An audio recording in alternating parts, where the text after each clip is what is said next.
మోషే సుఖోపవాసములలోని 31వ దినము ఉపవాస అవసరత. మత్తయి 6వ అధ్యాయం 1వ వచనం 16 నుండి 18 వచనం వరకు. ప్రార్థన. తండ్రి, మరి ఒక మారు నీ ఉపవాసమును ధ్యానించుటకు కూడుకొని ఉన్నాము. నీ కొరకు సమయమును ప్రత్యేకించుకొని నీతో సహవాసమందు గడుపుట ఈ లోక భాగ్యములన్నిటికంటే గొప్ప భాగ్యమై ఉన్నది.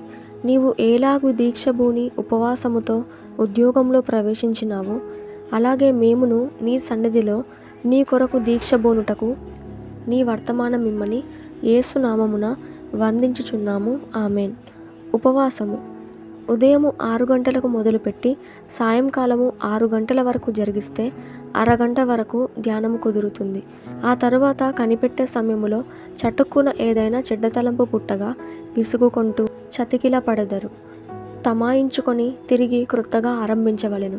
కానీ ఈ మధ్య సమయం పోయింది గనుక సైతానే గెలిచాడు అని అనుకోకూడదు. కానీ కష్టపడి తిరిగి ఆరంభించవలెను. యేసు ప్రభువుకైతే మనవలే ధ్యానము చేయుట, తిరిగి లేచుట అనేది లేదు. అంత గొప్ప ఉపవాసము మనము చేయలేము గనుక నా వలె మీరు 40 దినముల ఉపవాసము చేయండని ప్రభు చెప్పలేదు. ఆ విధముగా పత్రికలలోనైనను వ్రాయించలేదు. వ్రాసి ఉంటే చాలామంది చేసే ఉందురు. అలా చేసి పిచ్చివారై మతి చాంచల్యము కలిగి చనిపోయుందురు. సుందర్ సింగ్ భక్తుడైనను త్యాగ పురుషుడైనను ప్రభు వలె 40 దినములు చేయలేకపోయినాడు.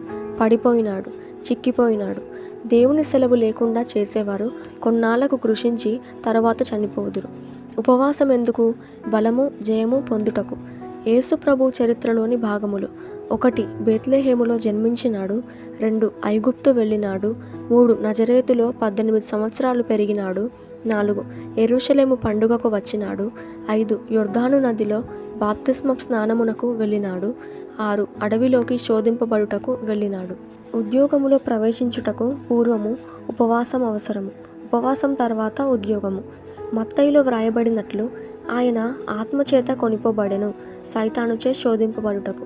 మనలో ఎవరును ప్రభు చేసినట్లు 40 దినములు ఉపవాసము చేయలేము, కానీ చేయరాదు. కానీ అందుకొరకు ప్రార్థన చేయవచ్చును, ఆక్షేపణ లేదు. ఎందుకంటే అడగండి మీకు ఇయ్యబడును అని ప్రభు చెప్పినారు. గనుక ఉపవాసము చేయండి, మీకు ఇవ్వబడునని ప్రభు చెప్పలేదు.